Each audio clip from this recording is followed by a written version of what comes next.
The captivity that strips you of external freedom is not merely a plot device for forced proximity, but a crucible demanding you confront the parts of yourself that have been conditioned to equate safety with surrender. And true sovereignty requires not escaping the cage through rescue or rebellion, but integrating the weight of your own desire until agency becomes an act of radical self-possession rather than performative resistance. In Devil-Owned, A.V.Blackmoor transforms the dark captive romance trope into profound exploration of shadow integration and consent-based power exchange, proving liberation isn't found in rejecting the devil, it's forged in honoring the woman beneath the ownership when every narrative demands she remain either victim or villain. This psychologically precise narrative makes every moment of submission feel like both boundary and revelation, where consent to yield is negotiated through explicit communication rather than assumed coercion, and healing means protecting your wholeness when the dynamic demands you fragment.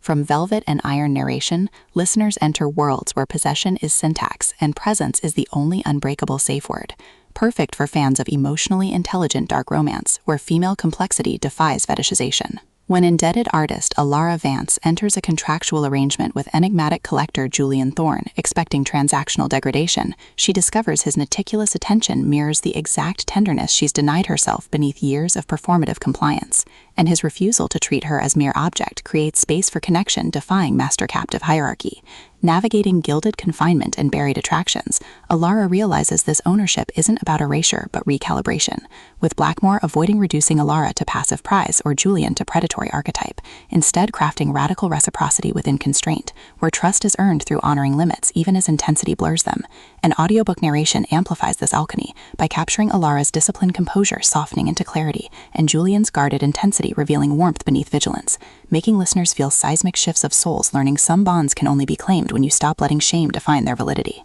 What elevates this beyond typical dark romance fare is portraying captive intimacy as somatic practice rather than sensationalized transgression, with Alara confronting how patriarchal culture equated worth with obedience, while Julian creates sanctuary where her contradictions exist without diminishment. Their relationship evolving through shared silences during negotiated scenes, bypassing performance, rhythms protecting both psychological safety and dynamic integrity, and mutual defense against outsiders mistaking consent for abuse, supported by fellow captives encoding suppressed longing, practitioners carrying ethical weight, and the estate itself absorbing decades of unspoken bargains, reinforcing that in kink-aware systems, tenderness toward vulnerability is technique, and presence is sustainable resource, with ownership rituals mirroring emotional attunement, and check-ins becoming metaphors for earned trust. For audiobook listeners, this production is immersive descent into sacred exchange, with narrators embodying Alara and Julian with remarkable distinction, sound design anchoring existential stakes through distant clock chimes, rain against manor windows, and hushed breath syncing with moments of clarity, pacing mirroring ritual cadence from deliberate negotiation to surging release,